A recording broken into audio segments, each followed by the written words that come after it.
God help us. They're still out there.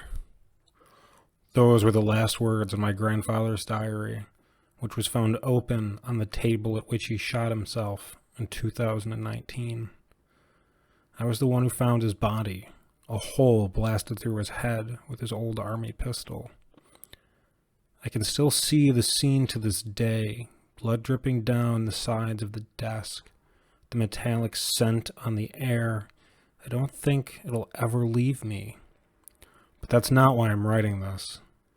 After I had grieved, that sentence began filling me with a morbid curiosity. They're still out there. Who, what was out there? My grandfather had always been a quiet man who kept to himself and spoke little about his past.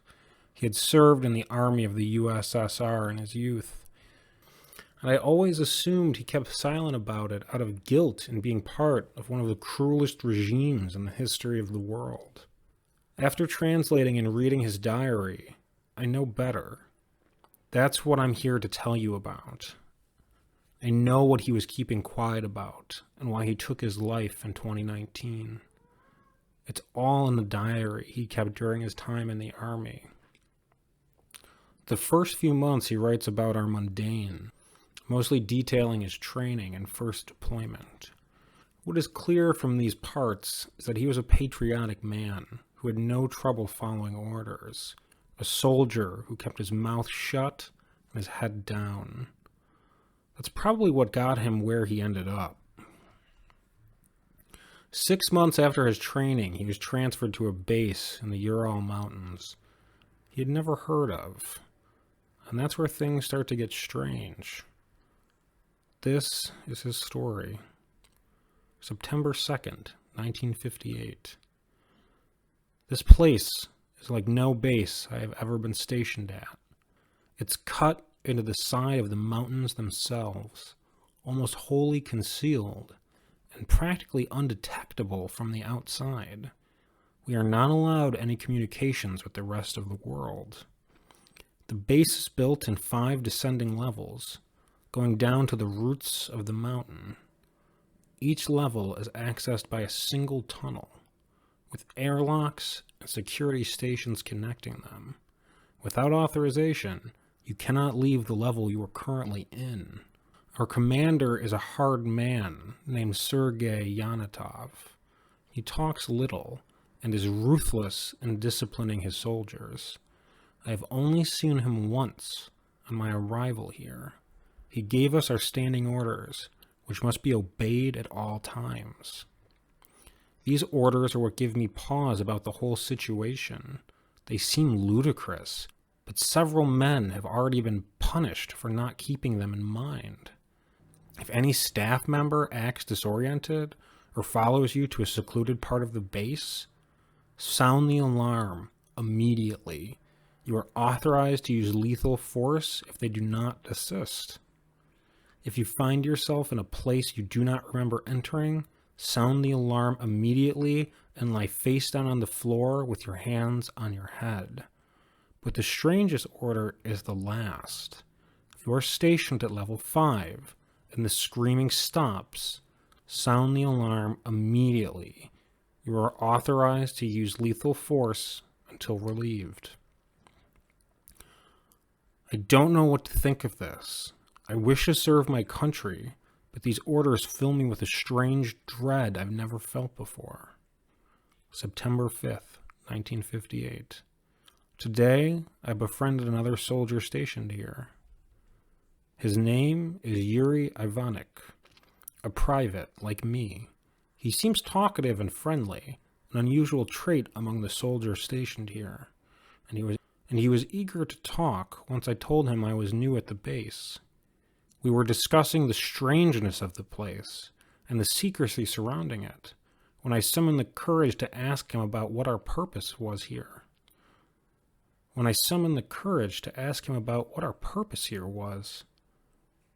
Yuri, I began carefully. Do you know anything about what this place is supposed to be? What is level 5? And what is the screaming the orders mention? Yuri's smile faded. He leaned in closer to me. "It's best you don't ask about level 5, Mikhail," he said under his breath. "Nothing good ever comes of talking about that place. Keep your head down, and you might be lucky enough never to go down there." My skin crawled. Yuri was usually a quiet, amiable man, but now he was deadly serious. "What's level 5, though? Have you ever been sent down there?" "I haven't. No," he answered. "Thank God. But I know someone who has." "What happened to him?" I asked, realizing I too was instinctively whispering. "He came back, but he was never the same," Yuri answered sadly. "He's been changed ever since." Even the fact he came back is not common. Many soldiers sent to level 5 never return. "Did he tell you about what he saw there?" "Only one thing. 5 years, he told me. They've been screaming in the caves for 5 years. Yuri would tell me no more, and left me at my post with more questions than answers. September 11th, 1958. Yesterday, we were sent on a patrol in the area surrounding the base. The surrounding mountains are an icy wasteland, and I was freezing within minutes of setting foot outside. Yuri was in our unit. He had regained his usual happy demeanor since our conversation, and seemed almost untroubled by the biting cold. Our orders were simple. If we met anyone, we were to make sure they came nowhere near the mountain. We were to remain hidden if possible, but if we found any hikers going in the direction of our base, we were authorized to use any necessary measures to dissuade them. I hoped it wouldn't come to that. We only came across a single group of travelers, and thankfully they were going in a direction which would take them away from our base. We departed shortly after, making sure they weren't a threat. Whatever it is we are guarding here, it is so dangerous that even the lives of Soviet citizens are a worthy price to pay for keeping it a secret. September 14, 1958. Today, Yuri introduced me to the soldier who had been to level 5. It was a complete accident that all three of us were stationed at the same guard post. Yuri, always talkative, took no time in starting a conversation to make hours go by faster. The soldier's name is Ivan. He is a thin man with nervous eyes that flick from side to side constantly. He talks in an anxious whisper. Yuri wasn't lying. Whatever Ivan saw at level 5, it had left him changed forever. Yuri wouldn't let me talk about his time there, but I didn't even want to. Once I saw the man's state of mind, it would be cruel to remind him of something so obviously traumatizing. But even so, I left the meeting more anxious about the place than before. Ivan wouldn't stop whispering to himself. It was quiet, under his breath, but I made one sentence out clearly enough. 5 years. 5 years. 5 years it's been inside them, in the dark, for 5 years. The next few months go by with not much interesting happening. My grandfather spends most of his time either out on patrol in the surrounding areas or on guard duty in various parts of the base. He is never sent down to level 5 and doesn't inquire more about it. The next interesting entry is in mid-December. December 15, 1958. I will never forget this day. We were on guard duty, checking the staff going from level 4 to level 3. It had been a long shift, 5 hours so far with 3 more to go. It was nearing midnight when things started going to shit. There was a quiet moment, and the corridor was empty except for me and Yuri, when the man appeared. He was a researcher, not a soldier, balding, with a pair of spectacles and a round red face. He was strangely hunched over, dragging his feet and looking at the floor. I figured he was simply tired after a long shift. "Papers, please, comrade," I asked him as he came up to my post. He looked up at me, and I started back. His eyes were red and bloodshot, darting from side to side, just like Ivan's.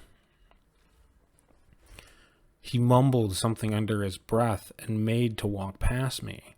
I stepped into his path. He hadn't given me any identification, and I couldn't let him pass me by. "Comrade, I need to see your authorization before you can leave level 4. The man was looking at the ground again. Now he was closer to me. I could see him shivering. He was mumbling something out of his breath. I leaned closer in to hear him. "They can't get out. They can't get out.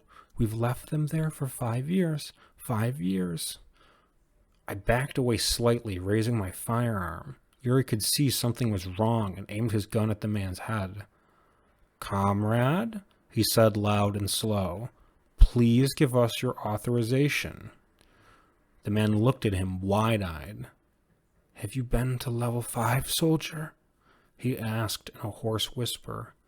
Have you heard the trapped men scream?" "I need you to lie down right now," I said, panic rising in me. No amount of military training could prepare me for one of our own to behave like this. Yuri circled around, moving behind the man. The researcher didn't seem to notice, his attention totally fixed on me. He stumbled forwards, and I aimed my gun in nerveless fingers. "They can never get out," he said, his voice trembling. "If any men are trapped in level 5, we will get them out," I said, trying to sound soothing and calm, even as my heart hammered in my chest. The men?" the researcher mumbled, then he laughed. No, the men are trapped. But it's not them that can never be freed. They're not alone in the caves." He looked me dead in the eyes. "It's the things in them that can never escape." He lunged forward, making to run past me. A gunshot rang out through the corridor. The researcher crumbled to the floor. The researcher crumbled to the floor, blood leaking from his chest. Commander Sergei Dyatlov stood behind Yuri, a smoking pistol in his hand. His face was twisted and barely contained fury. I snapped to attention, Yuri quickly following suit. "What is your first standing order, Private?" he asked, walking face to face with us, looking at me. "To sound the alarm if any staff members appear disoriented or follow us, sir. We are allowed to use lethal force if they do not comply with our commands, sir." "And did this man comply, Private?" "He did not, sir." "Then why did you not sound the alarm? Why was this man still alive when I found you? You forget your orders? And that can't be tolerated in this base. There is a punishment for disobedience, Private." He smiled cruelly. "You will both report to level 5 tomorrow at noon." My blood ran cold. Yuri stepped up to Sergei. "Permission to speak, sir." "Granted." "The blame is mine, sir. I told Private Mikhail Sidorov to hold fire. I have overstepped my rank and disobeyed standing orders." I opened my mouth in shock. Yuri was lying. He was protecting my skin at his own risk. He shot me a quick glance and shook his head almost imperceptibly. I shut my mouth. "The situation was your fault, then?" Sergei asked him slowly. "Yes, sir." "Then you'll report to level 5 tomorrow. Alone. Now continue on your task. A cleanup team will arrive shortly to dispose of this body." With that, he walked off. I turned to Yuri once Sergei was out of earshot. "Are you mad? I'm to blame too. You can't take the fall for this. You know what level 5 did to Ivan and to that researcher. You can't possibly... Keep calm, Mikhail. Yuri cut me off. I could tell he was trying to remain casual and managing so with great difficulty. There's no reason for two of us to go down there if we can avoid it. I'll be fine. Don't worry. It can't be as bad as everyone would have you believe. He smiled wryly. Besides, this way I can tell you about what's down there when I get back. The rest of our guard shift was carried out in silence. Yuri then departed to his bunk to catch some sleep before he has to report to level 5. But I cannot sleep. I can't stop thinking about what could be waiting down there, what my friend might come back like, if he comes back at all. December 16, 1958. Yuri has not returned from level 5. It's almost midnight. I still haven't seen any sign of him. December 17, 1958. Still no sign of Yuri. I can't sleep. I stay awake for hours wondering if he's all right. December 19, 1958. Yuri still hasn't come back. What is happening down there? December 20, 1958. Today I couldn't take it anymore. When my guard duty ended this evening, I managed to catch Commander Dyatlov while he was on his way to the officers' quarters. Permission to speak, sir? My voice was hoarse with trepidation of this conversation. He looked at me, a sort of apathetic curiosity coming over his face. He glanced down at my name tag. Granted, Private Sidorov. Sir, 5 days ago, my friend, Private Yuri Ivanovich, was sent to level 5. He hasn't come back since then. I'm worried about him. Sergei looked in my eyes, his face unreadable. And what do you wish from me, Private? I want to know whether Yuri is alive, sir. Whether he is all right, I said. My mouth was dry and my throat clenched as Sergei looked at me, an all too familiar anger building behind his eyes. You are aware that discussing our work here is not recommended, aren't you, Private? I had gone too far to back out now. I could only press on. Yes, sir, I am. Then listen well to me, Mikhail Sidorov. Whether your friend is or isn't alive is of no concern to me or our task here. Our only job is to keep level 5 secure. That is what we are here to do, and I will gladly send every man in this base to their death if it means that task is carried out.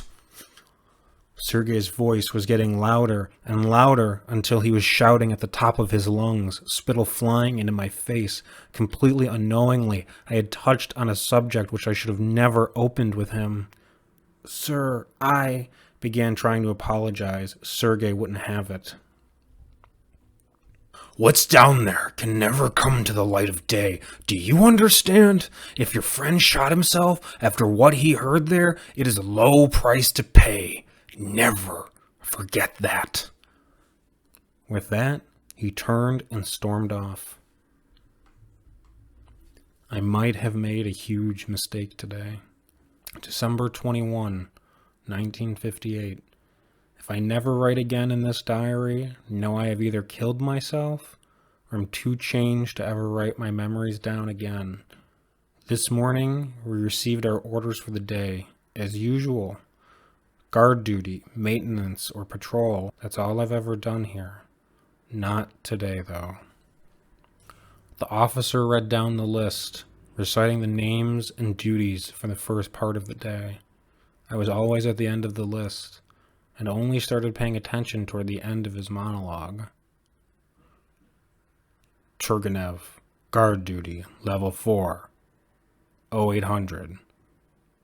Kuznetsov, guard duty, level 4, 0800. Cherneshky, patrol, 1000. He suddenly stopped just before my name. His eyes tightened as he squinted down on his list, as if surprised by what he read there. Then he spoke in a strangled voice. Mikhail Sidorov, report to level 5.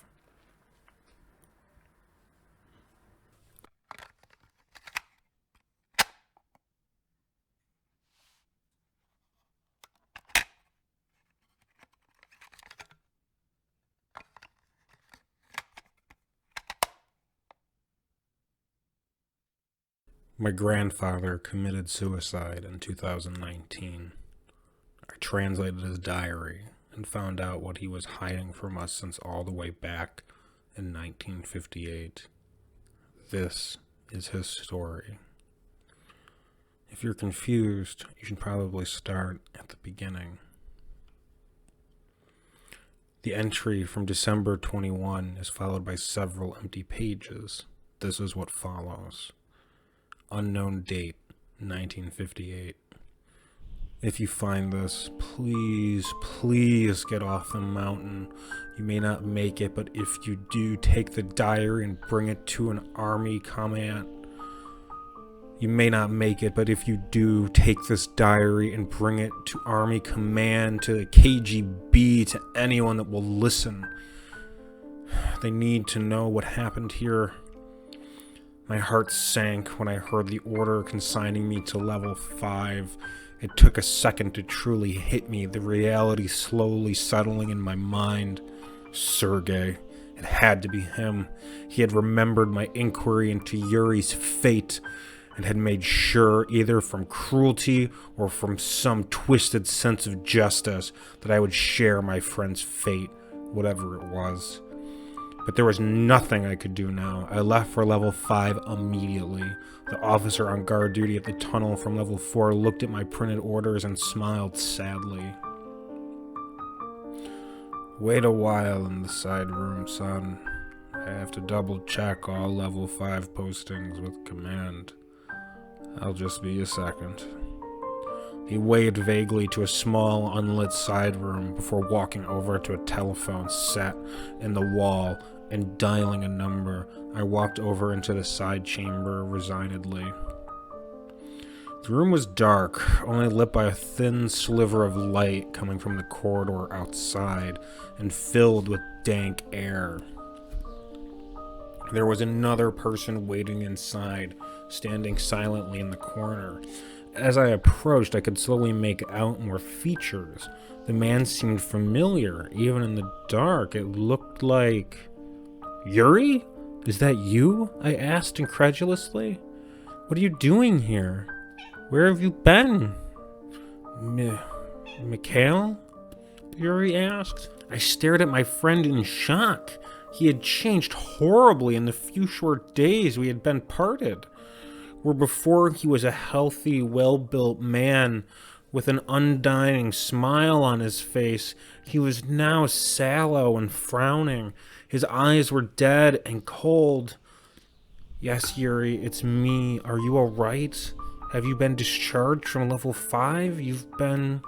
I didn't get another word out. Yuri darted forward, slamming into me, one form and pinning my neck to the wall. He thrust his face right in front of mine. Where are you going, Mikhail? He hissed in a sharp whisper. Have you been posted to level 5?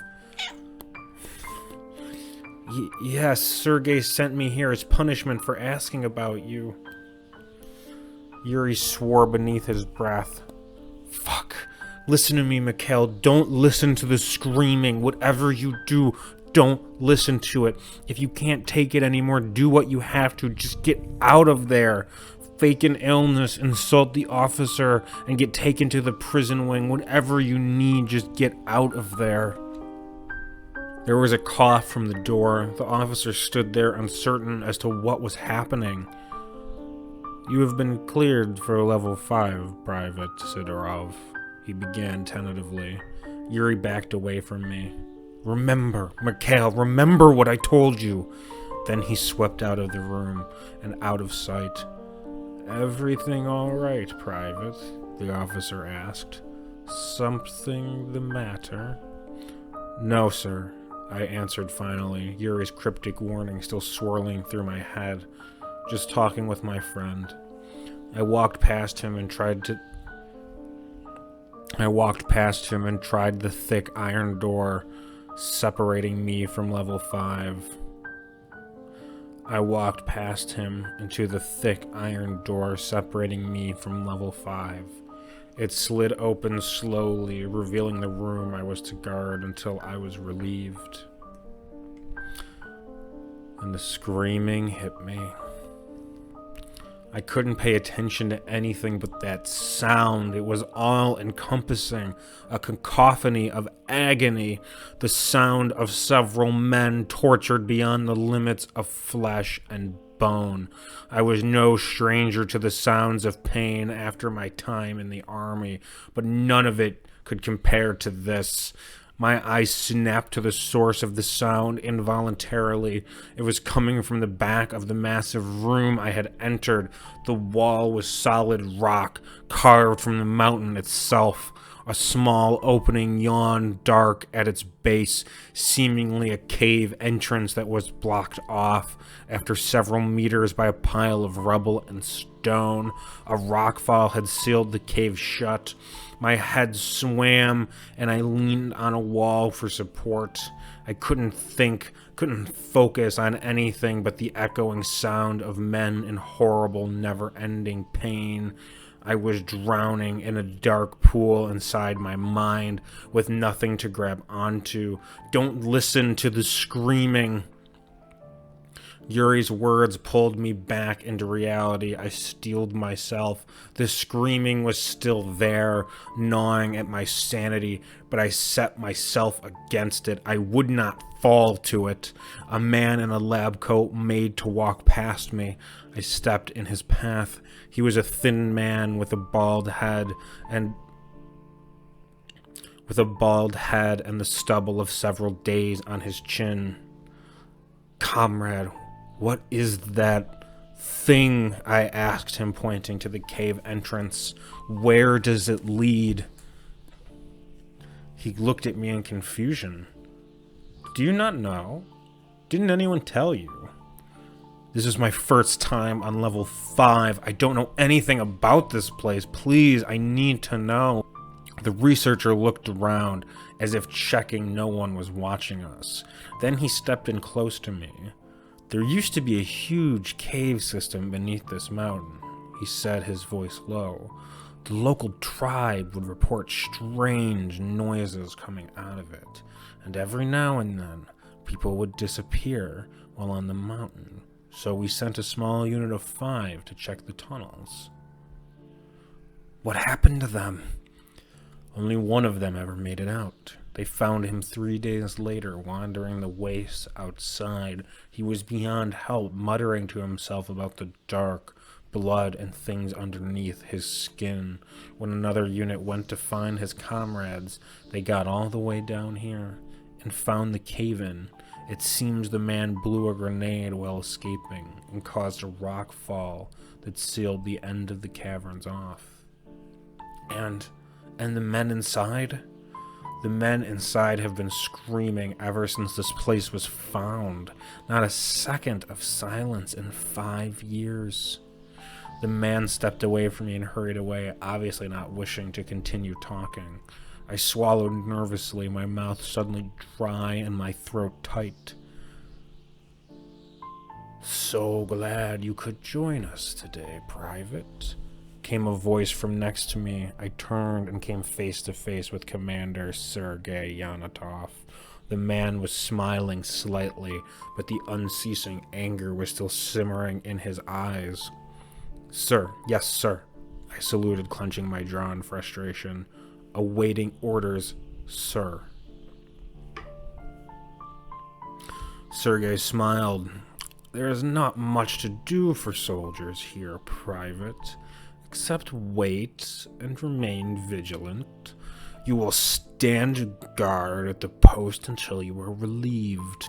He pointed at a small niche set in one of the walls of the room, barely large enough for a man to stand in it. "Sir, yes, sir," I answered, gritting my teeth.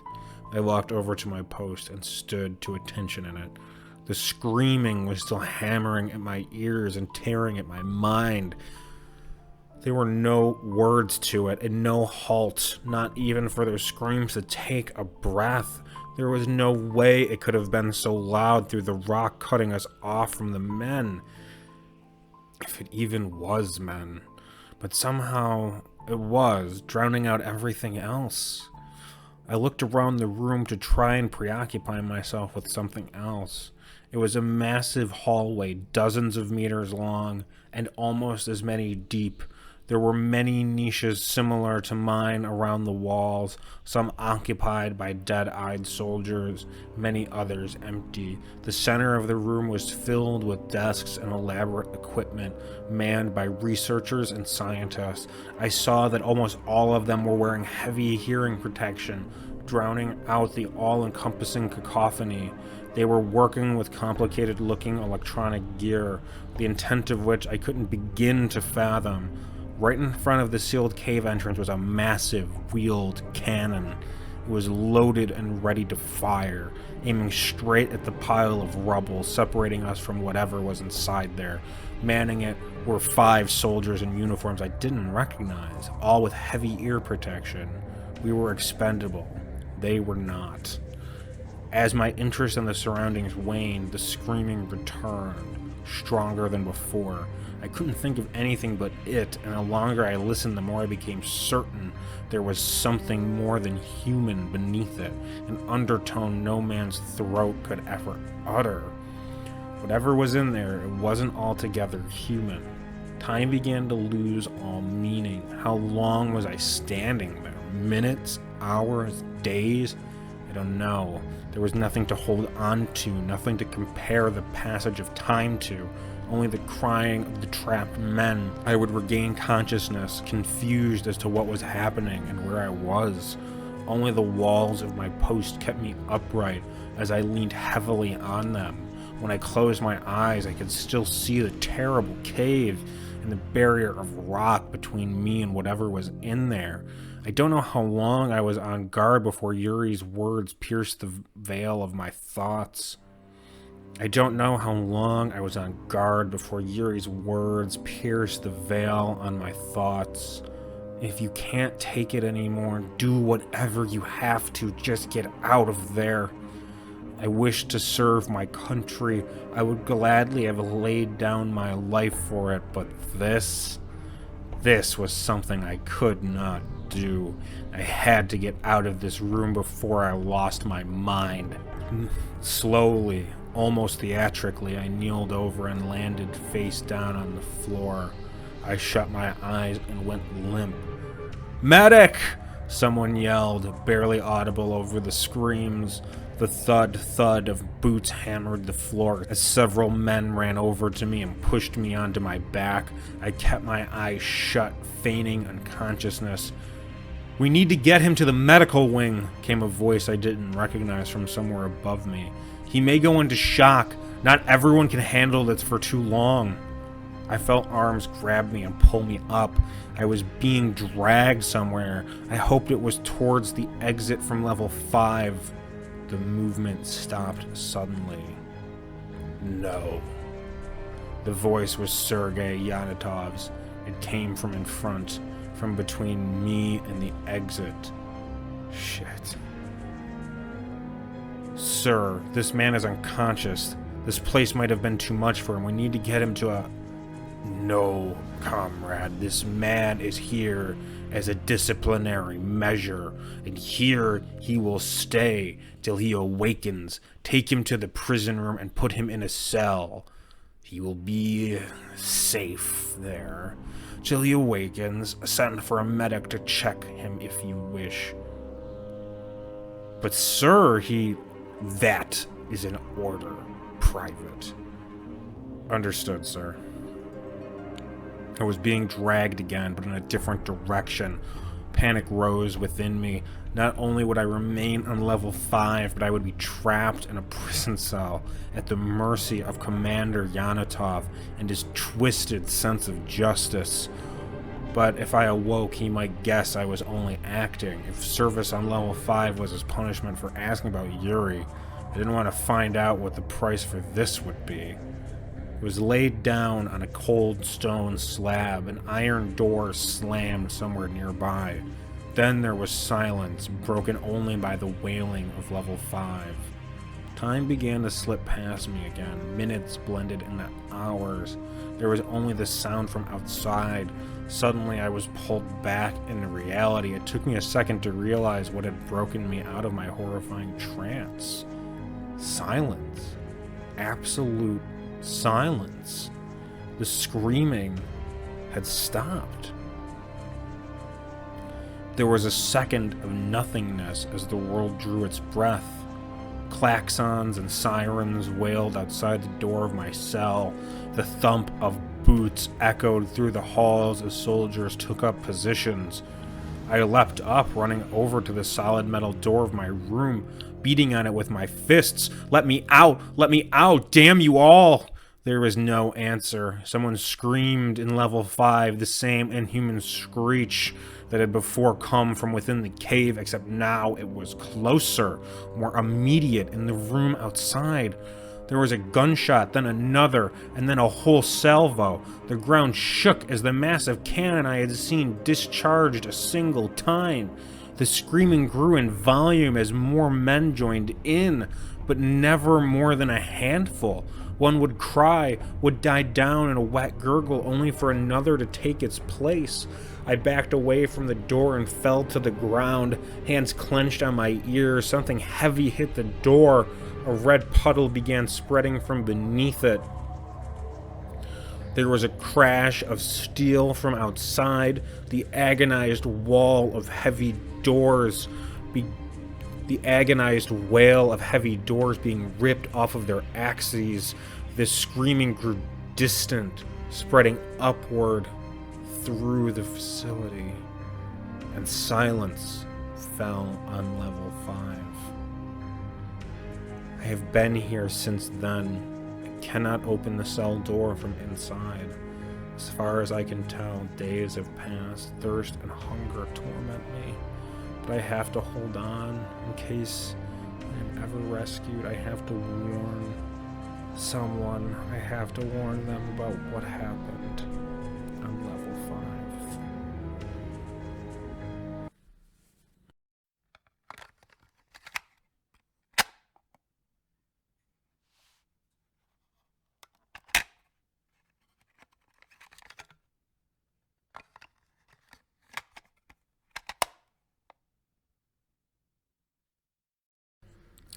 My grandfather committed suicide in 2019. I translated his diary and found out what he was hiding from us since back in 1958. This is his story. If you're confused, you should probably start at the beginning. December 29, 1958. I was trapped in my cell for 5 days. Hunger and cold took their toll on me. I would have died of dehydration, but there was a small, filthy toilet in the corner of my room. After a day, my thirst overcame my revulsion, and I drank from it greedily. The water only lasted 2 days, and thirst quickly added itself to my list of tormentors. The lights went out after several hours as whatever happened to the base above destroyed the generators, plunging me into darkness. I was almost relieved, unable to see the dried red stains around the door. I was starving and freezing, but my real enemy was my own mind. I could still hear the carnage outside echoing in my mind, the inhuman screaming, the desperate gunfire, the sounds of a whole military base, unable to stop whatever had come out of that cave. When I heard the sound in the corridor outside, I thought that I had to be hallucinating. I hadn't heard anything but my own voice for days. I rolled over on the floor and ignored it. But then it came again. Footsteps, slow, wary, echoing down the abandoned hall. They were getting closer, heading right for my cell. I leapt to my feet, swaying as my head swam. There was nothing in my cell I could use as a weapon. I bared my fist, turning in the dark to where I thought the door was. Something grabbed hold of the heavy iron bar, locking it, and it scraped loudly as it was drawn up. The door crashed open. A blinding light shone into my eyes. I cringed backwards, my illusions of putting up a fight gone in a rush of terror. I shrank backwards, raising my arms to protect my eyes. Mikhail, stay calm. It's me. It was Yuri's voice. The light swung downward, and I squinted at its source. Yuri stood in the cell door, one hand gripping a battery-powered light, and the other holding a pistol. Yuri? What are you doing here? I thought everyone was dead, I slurred. Not everyone. I'm sorry it took me so long, Mikhail. I didn't know you were in the cell. I thought you died like almost everyone else. Sergei, the bastard, only told us yesterday that you were locked up when it happened. Water. I mumbled, the edges of my visions darkening. I fell to one knee. Yuri rushed over, pulling a canteen from his belt. Here, drink. There's more up above. I grabbed the canteen and tore it open, wolfing down the water inside. I wanted to thank Yuri, to ask him 1,000 questions, but my body didn't allow it. Darkness folded in around me, and I felt myself falling.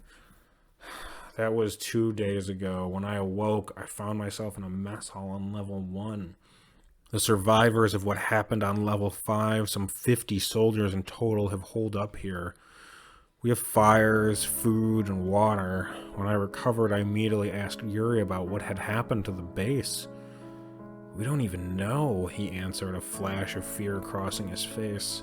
One moment, everything was normal. The next, people were screaming, Mikhail. Then they dropped, blood at the mouth, and someone else would start. We tried killing whoever it took, but it would always jump to someone else. What? How is that possible? I don't know, Mikhail. It shouldn't be, and yet, out of the 500 men on this base, there's only 50 alive now, and we only survived because we hid. Whatever took those men, it seems that if it can't see you, you're safe, or at least safer. What happened when everyone in sight was dead? Yuri sighed. The last 4 men to be taken by it, they never stopped screaming. They ran into the wastes outside. We haven't seen them since. We sat in silence for a while. What happened to Sergei? I asked finally. Yuri smiled, a flash of his old attitude warming his face for a second. He has been relieved of command, you could say. When it was all over, he appeared, unharmed, and tried to make us follow the screaming men out into the dark. We wouldn't have it. He shot old Lebedev before we could restrain him. Where is he now? And the other mess hall on this level. He hasn't answered any questions about what the hell happened, and stays silent most of the time. Come along, I'll take you to him. We picked our way through the men lying and sitting around our makeshift shelter. Everyone was quiet, the loudest voice a whisper. Even though these men had survived the horrors from level 5, something had died within them. Sergei lay in the corner of the second mess hall, his hands and legs bound. When we approached, he smiled mirthlessly.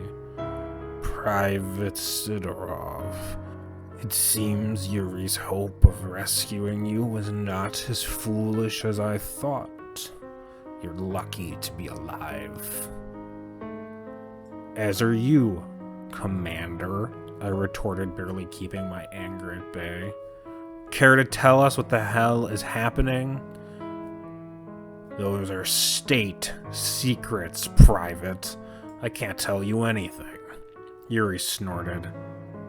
You've already failed the Union, Sergei. Whatever we were here to guard, it's escaped. Best you tell us what it was, and maybe we can salvage something from the situation. The former commander looked at Yuri dolefully. I did what was in my power to guarantee the safety of this facility. There was nothing more I could have done. Yuri swore savagely and spat at the ground at Sergei's feet before turning around and stalking off. I followed after him. What's our next move, Yuri? I asked him once I caught up to him. We have to do something. We have to get to Army Command to warn them. This whole area needs to get locked down as soon as possible. Come outside with me, Mikhail. I followed my friend, confused as to what he intended by this. As we walked through the abandoned base and out into the freezing night, I realized what he wished for me to witness. From somewhere out in the dark, the faint sound of men screaming carried to my ears. They're still out there, Mikhail. Somewhere. We've sent out patrols trying to find them. They either return with no information, or they don't return at all. So, what does that mean for us? We don't know where they are. We don't have the gear to take the trek to reach civilization. For all purposes, we're trapped here. January 2nd, 1959. We have remained camped in the remainder of Level 1. Sergei still hasn't talked. 3 men didn't return from patrol today. January 7th, 1959. 5 more men have gone missing on patrol since my last entry. Food and water are still in supply, but we're running out of cigarettes. January 12th, 1959. 7 more men are dead. Sergei remains silent. There's been talk among the survivors of executing him. January 19th, 1959. There is little reason for me to continue this diary, other than keeping track of our losses. 12 more men have been lost to the Screaming Ones. Sergei hasn't spoken in 3 days. No more cigarettes. January 25th, 1959. Today the screaming came closer to our base than ever before, all the way to the ruined entry gate. We lay low, gripping rifles in terror, mumbling prayers and curses. Thank God it passed after half an hour, moving somewhere down the mountain. 4 men went to follow it, swearing to kill the screaming men from a range. They haven't returned. January 28th, 1959. Today, Sergei finally talked. We haven't fed him in days and only gave him small amounts of water. Finally, he cracked and agreed to talk to us. He never pleaded, never begged. He's still Sergei, angry, prideful, utilitarian. But now we know a bit about what we're dealing with here.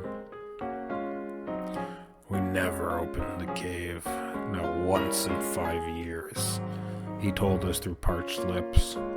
The best scanning equipment in all the Union was used to give us some idea what was happening on the other side of the rock fall.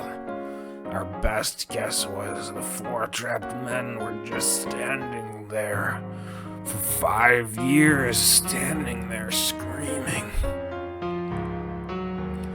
And no one ever tried to open the cave, a soldier growled. Would you have? We didn't know what was in there. What was in those soldiers? We still don't even know. And how did they get outside? I demanded. The cave is still sealed. How could they escape? Your guess is as good as mine, Private Sidorov. Sergei smiled, his head lolling. Maybe they were gathering strength. Maybe they were biding their time. Maybe, given 5 years of doing nothing, they could pass through rock with the same ease they passed through flesh. Whatever happened to the men in the base, it only happened to those in direct line of sight from the Screaming Ones, said Yuri. Whatever way it moved outside the cave, it doesn't seem it can do it again. That's how we all survive, after all. Sergei grinned at Yuri. By hiding like cowards. Yuri lashed out fast as a snake. Sergei's head snapped back, and blood spouted from his burst lip. Despite everything, he kept on grinning. And what do you plan to do now, Private Ivanovic? Our only chance was to follow and kill those things. And instead, you turned on me. The soldiers around him starting to disperse with mutters of disgust. It was clear we would get no more from our former commander. Grudgingly, I gave him a canteen of water. It seems we will all die here. Either the screaming ones find us or we die out there in the snow, one by one. If anyone finds this diary, God be with you, for he has abandoned us. January 30th, 1959. 5 more men down. We are now only 14. Yuri thankfully among them. Sergei still lives and has been moved from the mess hall to be better guarded. February 1st, 1959. May God have mercy on my soul. Today's events will haunt me till the day I die. It was approaching nightfall when a patrol, the last 2 men brave enough to volunteer to search the mountain, ran into our shelter. The sentries leapt up, rifles raised, expecting trouble. There's people on the mountain, one of the scouts yelled. I sprang to my feet and ran over to them. Yuri closed behind me. Who? Where? I demanded. On the slope, we counted 9. They're setting up camp as we speak. The remaining soldiers gathered around the patrol. Are they military? Yuri asked. Could they have radios? Could we contact command? No, they're civilians, hiking expedition, it seems, the patrolman answered. A dejected quiet fell on the room. Our hopes, so quickly raised, were crushed just as fast. A single voice broke the silence. Sergei's. Bait. We looked over at him, confused. What are you talking about, you son of a bitch? Asked one of the survivors. What do you mean, bait?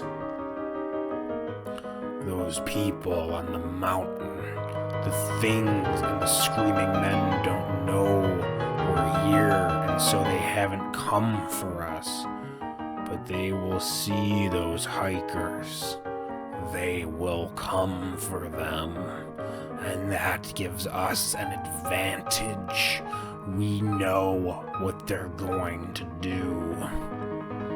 Yuri walked over to the bound commander. What are you proposing? Even if they get to the hikers, we can't kill them without exposing ourselves. You're sitting on a military base's worth of weapons and explosives, Ivanovic. Outside, there's a mountain covered in snow. We get out there, we prime the slopes with explosives, we hide and wait. When the things come for the hikers, we wait till they're screaming, and then we drop the slope on them. If the avalanche doesn't kill them, we will finish them off before they know one hit them. Yuri was quiet for a second. Suppose we did all this, he said at last. Suppose we managed to cause an avalanche, but the things survived. How do we know we'll be able to kill them? We tried and failed when they broke free. It's either this, or you stay here and die slowly, one by one. Your choice. There was a second of silence, then Yuri nodded. If we're going to go down, we go down fighting. Around him, the survivors were rising to their feet and muttering in agreement. A fire in their eyes that had been extinguished for a month had been rekindled. They had intent. They had hope.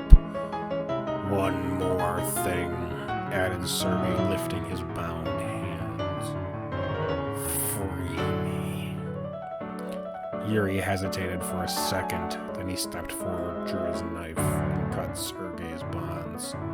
a page is left empty. Everything happened quickly after that. We gathered explosives from the armory, grenades and demolition charges, and stalked out into the night. The hikers had pitched their tent under the mountain. A dull glow came from inside, the light of a lamp illuminating it from within.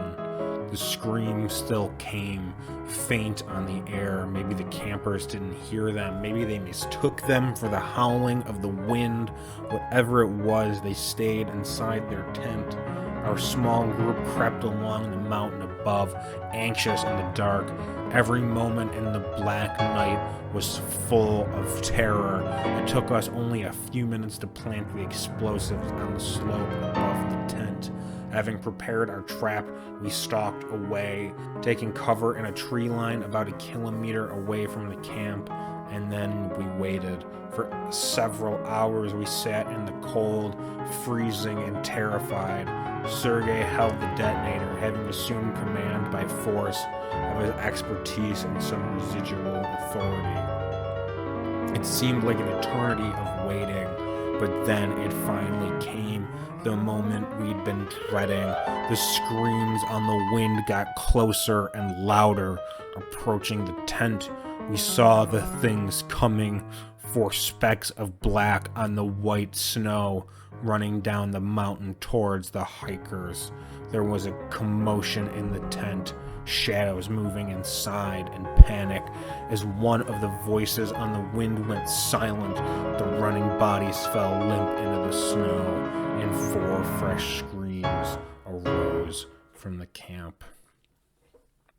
This is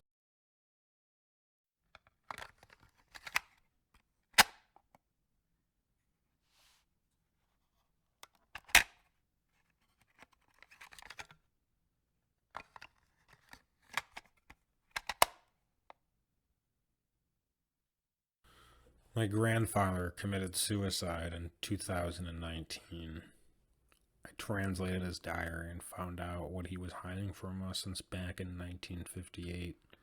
This is his story. If you're confused, you should probably start at the beginning. February 1st, 1959, continued. We froze. We'd been awaiting this moment anxiously for hours, but when it came at last, we still hesitated. "Blow the slope! Do it, Sergei!" yelled Yuri, breaking our horrified trance. Our commander smiled cruelly and hit the detonator. There was a loud crack and a boom like thunder in the distance. A flash of flame illuminated the slope, casting it in a sharp cut, shadow and light. I covered my ears. There was a rumble that echoed across the mountain. For a second, the world held still. Then the whole slope above the tent began shifting, the vibrations setting off an unstoppable chain of motion. Tons of snow were moving, sliding down with an unsettling groaning sound. The mass gained speed and struck the tent with horrible force. Silence fell on the mountain. Slowly we picked ourselves up. The tension was palpable. We waited with bated breath. Did it work? I said finally, my voice hoarse. No one answered for a second, listening intently. Then Yuri whispered an answer. "I think it did," he said. "We should go A horrifying scream, louder than any before, cut through the night. My heart sank, a chill running down my spine. Yuri swore and Sergei drew his pistol. "Looks like we're not done here yet, soldiers. Get ready." The tent bulged and then split as someone tore it open from inside. Figures streamed out, running towards our tree line. They weren't screaming. They weren't taken. But my heart sank as the last 4 shapes emerged from the ruined shelter. 4 loud screams sounded across the mountainside once again. The things staggered through the snow, limbs uncoordinated, as if whatever force gave their bodies movement and strength was not used to these new hosts. But they were moving fast, following the fleeing hikers and heading straight for us. "Prepare to fire!" Sergei commanded, his voice cold as iron. "If it moves, kill it." My surviving comrades kneeled in the snow, rifles trained on the incoming figures. With a crack of gunfire, we fired our first volley. We aimed with all the skill we had, trying desperately to make sure the hikers who hadn't yet been taken wouldn't die in our crossfire. One of the screaming ones went down, and I cheered only to curse in fear as his cry of insane pain was raised by another of the fleeing hikers. Were these things invincible? Would death only make them leap to a fresh target? Another volley set my ears ringing, and 2 more bodies fell to the ground. Their screams were silenced only for a second before a pair of the fleeing hikers stumbled, twitched, and took up the agonized cry. Panic spread through our group like wildfire. Discipline collapsed. The screaming men were getting closer, our gunfire doing nothing to stop their advance. First 1, then 2 soldiers turned and fled into the forest. Then we were all running, terror seizing our minds in a horrible grip. We ran through the midnight forest, the screams of the following things echoing around us. I cried out as the ground below me suddenly fell away and I tumbled down a small slope. A stream ran at its bottom and I fell straight into it, ice cold tendrils immediately spreading throughout my body. My comrades ran after me, some falling as I had, some keeping their footing. Sergei stood beside me and lifted me up. "What do we do?" I said desperately, panic threatening to overwhelm me again. Sergei didn't have time to answer. Over the lip of the slope we had fallen down, 4 shapes appeared, and their screams were deafening. The next moments are only a blur in my memory. I remember desperate gunfire as the 4 slavering figures ran among us, their screams mixing with our own cries of fear and confusion. The corruption spread quickly, men falling dead, others taking up their inhuman shout. One memory is clear as glass in my mind. A screaming soldier I had known as Igor Pashenko staggered towards me, his mouth open in a disfiguring grimace. I stumbled backwards, tripping on my phone, tripping on a prone body and falling to the ground. I would have died. I should have died. But then Sergei jumped in front of me. He never panicked. He may have been cruel, a bastard, and a murderer, but he never panicked. As Pashenko screamed at him, Sergei aimed his pistol and began firing. His aim was flawless. 1 bullet, 2, 3, almost a whole magazine dumped into Pashenko's chest. All but 1 shot as the soldier fell to the ground and whatever force had moved his muscles fled to find a new host. Sergei put the gun under his own jaw and fired. Then Yuri was picking me up. "Run, Mikhail, run, back to the base." I didn't question his command, didn't ask why we would go back there. I fled, Yuri beside me as the screaming tore through the remainder of our group. We had gotten away, but the things were soon in pursuit. As we staggered through the snow, we could hear them, their agonized cries slowly gaining on us. My legs burned, weakness and cold sapping my strength. I would have given up and laid down, waiting for death if Yuri hadn't kept me going. We dashed through the ruined gate of our former base, the thing some 100 meters behind us. The darkness in the ruins was absolute, and we would have soon been lost if Yuri hadn't quickly found a battery-powered light. We ran downwards through the levels of the base, the screaming now closing in behind. If they caught sight of us this close, it would be the end. Where are we going? I panted, tears of fear and exhaustion streaming down my face. We're trapped down here. Yuri's face was set in stone. We can't kill them, Mikhail. If that avalanche and all the gunfire we hit them with couldn't do it, I don't know what will. Then what are we going to do? He glanced over at me for a second as we fled through the dark, then he raised his free hand and grasped in it were 2 grenades. One of these opens the caves on level 5. I lure them inside, I hide. Once they've followed me, I'll sprint out. You'll have to be ready, Mikhail. The second I'm out of the cave, you blow the entrance. We'll cause another rockfall. We will trap them again, I realized. We will seal the cave off. Exactly.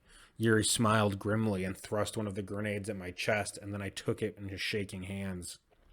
We tore into level 5. The ground was strewn with corpses, the dead left in the wake of the screaming one's escape, lying in heaps around us. Our pursuers weren't far behind. I could hear their thudding footsteps, their terrible cries. We were running out of time. Yuri sprinted towards the pile of rubble, sealing off the caves.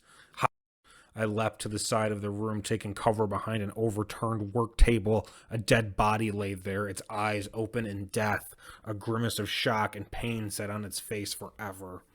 A loud bang shook the whole level as Yuri blasted his way into the caves. The walls groaned ominously, their structure damaged. Thousands of tons of rocks above us pressed down with terrible pressure. The screaming ones were approaching, their cries were deafening.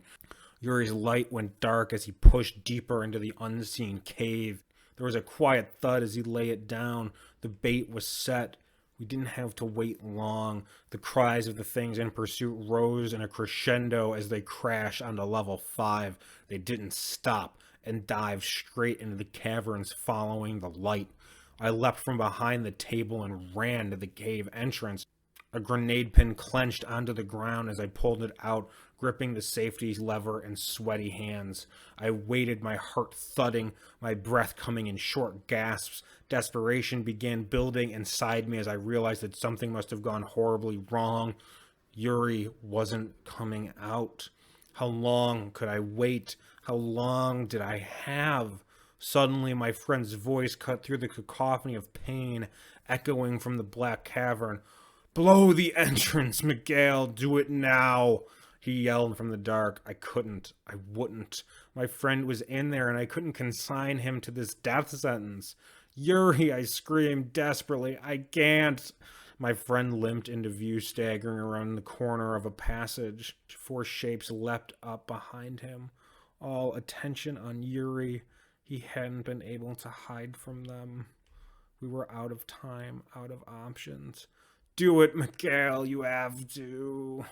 He couldn't get any further. I saw one of the pursuing bodies collapse. Yuri twitched, staggered, and fell. Tears blinded me. I realized the safety lever. I released the safety lever and leapt back behind cover. There was a flash of light and a deafening boom. The screaming was drowned out. The wall shook and the cave collapsed. Tons of rock smashed down, shattering on the ground. A cloud of dust sprang up, setting my lungs on fire. I peered through it with watering eyes. The cave was sealed. A wall of rock had fallen in its entrance, blocking it off. I fell to the ground and wept for my lost friend. This is the last entry in my grandfather's journal. Except for those last words, "God help us, they're still out there." No dead soldiers are mentioned in the old investigations of the Dyatlov Pass incident. I presume whatever arm of the government sent my grandfather to the unknown base had gotten there first, drawn by reports of missing hikers, and made sure their involvement would never be found out. In 2019, the Russian government announced it was opening a new investigation of the Dyatlov Pass incident. The conclusion was the accident was caused by an avalanche.